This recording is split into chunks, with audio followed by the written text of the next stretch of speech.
Earthquake से समूची दुनिया भर में सन्नाटा छाया हुआ है। बीते दिनों यानी शुक्रवार को ही मोरक्को शहर में करीब 7.2 तीव्रता का भयंकर भूकंप आया, जिससे करीब 296 लोगों की मौत हुई है। दोस्तों, आपको बता दें कि यह घटना पिछले शुक्रवार को ही हुई, जहां मराकेश शहर से लेकर एटलस पर्वत पर स्थित गांवों में कई इमारतें क्षतिग्रस्त हुई हैं।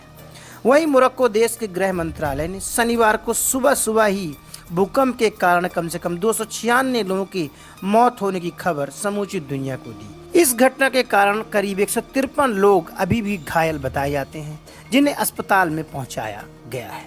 दोस्तों, आप देख रहे हैं वर्ल्ड डिजास्टर न्यूज, जिसमें हम बात कर रहे हैं मोरक्को देश में आए 7.2 तीव्रता के भूकंप के बारे में। इससे होने वाले जो इम्पैक्ट उस क्षेत्र में हुआ है, इसके बारे में भी आपको हम विस्तृत जानकारी देंगे। दोस्तों, अगर आपने हमारा चैनल अभी तक सब्सक्राइब नहीं किया है तो कृपया इसे सब्सक्राइब कर लें। मोरक्को अर्थक्वेक, जिसकी तीव्रता 7.2 बताई जाती है, इस पर मोरक्को देश के गृह मंत्रालय ने बताया कि सबसे अधिक नुकसान वाले शहरों में मराकश शहर है, जिसमें कि शहरों और कस्बों के बाहर भी कई घर क्षतिग्रस्त हुए हैं। इस पर मोरक्को देश की समाचार एजेंसी साइट 2M ने बताया कि अल हौज क्षेत्र के कई कस्बों के कई घर आंशिक रूप या पूरी तरह से ढह गए हैं। कुछ स्थानों पर बिजली आपूर्ति भी पूरी तरह से ठप हो गई है और सड़क मार्ग भी बाधित हुए हैं। इस खबर को सुनने के बाद एक तरफ जहां भारत में G20 का समारोह चल रहा है, इसी बीच पीएम मोदी ने भी ट्वीट कर मोरक्को शहर में आए भूकंप को लेकर अपनी हेल्प देने के लिए प्रतिबद्धता को जाहिर किया है। इस पर पीएम मोदी ने ट्वीट कर लिखा, मोरक्को में भूकंप के कारण हुई जान माल की हानि से वह अत्यंत दुखी हैं और वह हर संभव मोरक्को देश की मदद करने के लिए तत्पर है। वहीं उन लोगों के प्रति संवेदना जाहिर करते हुए उन्होंने बताया कि जिन्होंने उनके प्रियजनों को खोया है, घायल जल्द से जल्द ठीक हो जाएंगे और भारत मोरक्को देश की हर संभव सहायता देने के लिए हमेशा से ही तत्पर रहा है। इस पर मोरक्को के ऐतिहासिक शहर मराकेश के चारों ओर बनी प्रसिद्ध लाल दीवारों के कुछ हिस्से भी क्षतिग्रस्त हुए हैं। मराकेश यूनेस्को यानी संयुक्त राष्ट्र शैक्षिक, वैज्ञानिक एवं सांस्कृतिक संगठन के विश्व धरोहर स्थलों की सूची में शामिल। इस पर यूनाइटेड स्टेट जियोलॉजिकल सर्वे ने बताया कि रात करीब 11:10 के आसपास मोरक्को देश में एक 6.8 तीव्रता का भूकंप आया। भूकंप के बाद के झटके कई सेकंड तक जारी रहे।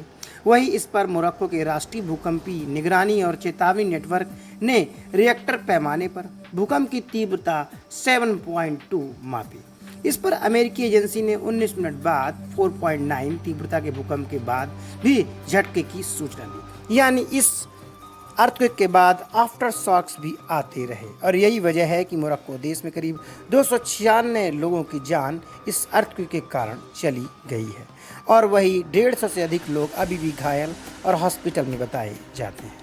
इस पर इस अर्थक्वेक के स्ट्रक्चर की जानकारी देते हुए यूएसजीएस ने बताया कि भूकंप का केंद्र पृथ्वी की सतह से करीब 18 किलोमीटर की गहराई पर था, जबकि मोरक्को की एजेंसी के मुताबिक यह केंद्र करीब 8 किलोमीटर गहराई पर था। शुक्रवार को आए इस भूकंप का केंद्र मोरक्को के मराकेश शहर से लगभग 70 किलोमीटर दूर दक्षिण के एटलस पर्वत की चोटी पर था।